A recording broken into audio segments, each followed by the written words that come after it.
بخاری صاحب، پاکستان ثالثی کی کوشش کر رہا ہے، ہم اس کا تذکرہ کر رہے تھے. ہمارے وزیر خارجہ اسحاق ڈار صاحب چین کا دورہ کر کے آئے، وہاں پر 5 نکات کے اوپر متفق ہوا چین اور پاکستان. لیکن بخاری صاحب، ہمارے متفق ہونے سے چین کے ساتھ کیا کوئی آن گراؤنڈ سچویشن کے اوپر فرق پڑے گا؟ کوئی ڈیل سٹرائک ہو سکتی ہے؟ کیونکہ امریکہ بھی یہ بات کر رہا ہے کہ اب تو ڈیل کے بغیر نکلنے کی جو ہے وہ ہم باتیں سن رہے ہیں. دیکھیں، یہ ساری کاروائی جو ہے نا جو پاکستان کر رہا ہے، وہ تو یہ ہے کہ اگر باقاعدہ کسی مذاکرات کے نتیجے میں اگر کوئی ڈیل ہونی ہے، کوئی سمجھوتا ہونا ہے، کسی نتیجے پر پہنچا جانا ہے، تو تب تو یہ 5 چیزیں جو ہیں وہ بہت ضروری ہیں. وہ جو مشترکہ اعلامیہ ان کی ملاقات چائنیز فارن منسٹر کے ساتھ ہوئی ہے، اس کے بعد جاری کیا. اس میں پہلی جو پرائرٹی ہے وہ یہ ہے کہ جنگ بندی فوری طور پہ ہونی چاہیے، وچ از اے سین اپروچ، کہ پہلے تو جنگ بند کریں نا، باقی باتیں بعد میں دیکھ لیں گے. دوسری وہ کہتے ہیں کہ جی فوری امن مذاکرات کا آغاز. obviously سٹیپ 2 یہ ہے کہ جب جنگ بند ہوگی تو اس کے بعد مذاکرات کے ذریعے اس کا کوئی حل ڈھونڈنے کی آپ کوشش کریں، جس کے لیے کہ ٹرمپ جو ہے وہ اب بھاگ رہے ہیں. وہ ایک گھٹیا دشمن جو ہے نا، جب اس کو پتہ چلے میرے بس کی بات نہیں رہی ہے، وہ پھر چھلانگے مارتا ہے، بھاگ جاتا ہے میدان جنگ سے. وہ بھاگ رہے ہیں، اس لیے اس کی تو نوبت مجھے نہیں لگتا کہ آئے گی. تیسری بات یہ ہے کہ جی غیر فوجی اہداف جو ہیں اس کی حفاظت کی جائے. یعنی یہ مساجد جو ہیں، مساجد کے اوپر بمباری کی انہوں نے، آپ کو پتہ ہے، آپ کے سامنے ہے سب کچھ ہے. مزاروں کے اوپر بھی بمباری ہوئی ہے. تو ایک تو یہ کہ جی یہ جو ایسی یعنی بلڈنگیں ہیں جو غیر فوجی ہیں، مثلا آئل، یہ تیل کے جو ذخیرے ہیں، یہ جو اپنے بجلی کے کارخانے ہیں، اور اس حوالے سے ایران نے بہت ریسٹرینٹ کا مظاہرہ کیا ہے. ورنہ وہ دھمکی اس نے دی تھی کہ اب اگر آپ نے دوبارہ کیا تو ہم بھی اڑا دیں گے آپ کے سارے. اور آپ نے دیکھا کہ کچھ ریفائنریوں کو انہوں نے بھی چھیڑخانی کی ہے. تو کہنے کا مطلب یہ ہے. چوتھی بات جو ہے وہ یہ ہے کہ جہاز رانی کے راستوں کی حفاظت. یہ ہے لے کے ابنائے ہرمز کا ایشو. اس پر تو اب اس جنگ کا نتیجہ کچھ بھی نکلے، صلح ہو یا نہ ہو، سیز فائر ہو یا نہ ہو، ہرمز کے اوپر تو اب ایران کا قبضہ جو ہے وہ لیگل ہے.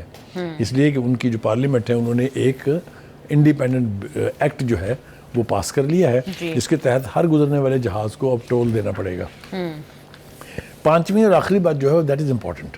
وہ یہ کہہ رہے ہیں کہ یہ جو سمجھوتے ہوتے ہیں، یہ جو ڈیلز ہوتی ہیں، یہ جو مذاکرات ہوتے ہیں، کسی بھی صورت میں کسی بھی نتیجے پر پہنچنے کے لیے اس کے اوپر یونائٹڈ نیشن کی سٹیمپ بہت ضروری ہے.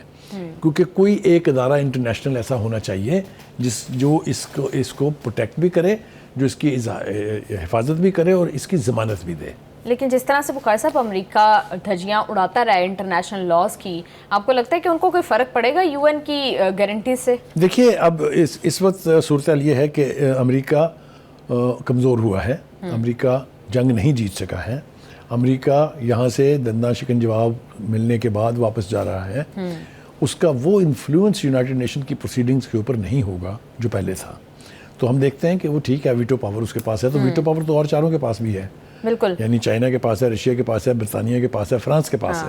اور فرانس اور برطانیہ کے ساتھ جس قسم کی مخاصمت اب چل رہی ہے ان کی، تو پھر کوئی ایسی ریزولوشن پاس کروانا جو امریکہ چاہ رہا ہو کہ پاس ہو جائے، وہ بھی تو نہیں ہوگی نا.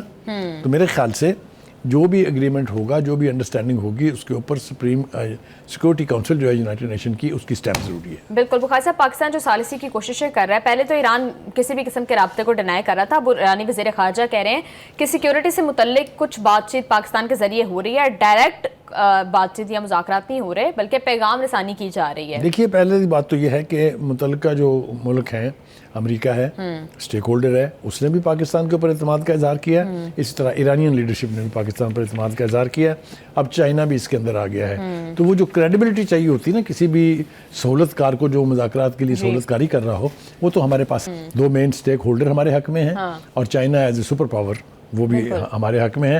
تو توقع یہی ہے کہ شاید اس طرح سے بھی کوئی راستہ جو ہے وہ نکالا جائے. بالکل. بخاری صاحب، پاکستان کی اتنی بڑی فارن پالیسی کی جیت ہے یہ کہ جیسے آپ نے ذکر کیا کہ بہت زیادہ تمام ممالک اس ٹائم پاکستان کی فارن پالیسی پر ٹرسٹ کر رہے ہیں.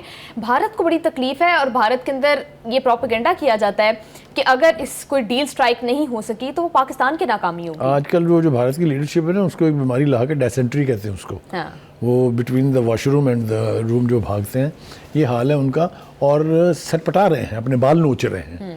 اس لیے کہ کس احمق نے اس کو مشورہ دیا تھا اپنے مودی کو کہ آپ 2 دن پہلے اسرائیل کا دورہ کرنے جائیں اور وہاں کہیں کہ آپ فادر لینڈ ہیں، ہم مدر لینڈ ہیں، ہم دس ہم دیٹ. وہ جو ناچ رہے تھے اس کی سزا مل رہی ہے کہ جوتیاں پڑ رہی ہیں ان کو ہر طرف سے، پارلیمنٹ کے اندر بھی، پارلیمنٹ کے باہر بھی، میڈیا پر بھی اور پولیٹیکل سرکل میں. بالکل بخاری صاحب، پاکستان کی تعریف جس طرح سے ہم دیکھ رہے ہیں کہ انٹرنیشنلی تو ہو رہی ہے، پاکستان ورلڈ سٹیج کے اوپر بہت امپورٹنٹ بن گیا. ایران کے اندر بخاری صاحب مظاہرے ہو رہے ہیں اور پاکستانی فلیگز لے کر وہاں لوگ باہر نکل رہے ہیں. اگر آپ کو یاد ہو پچھلی جنگ جو ہوئی تھی اس کے بعد بھی پارلیمنٹ میں تشکر پاکستان کے نعرے لگے تھے، پارلیمنٹیرینز نے لگائے تھے اور کسی نے نہیں لگائے تھے. تو ہماری گڈ ول جو ہے ایران کے ساتھ بہت زیادہ، کوئی دو رائے نہیں اس کے. بالکل بخاری صاحب آپ ٹھیک کہہ رہے ہیں. تھینک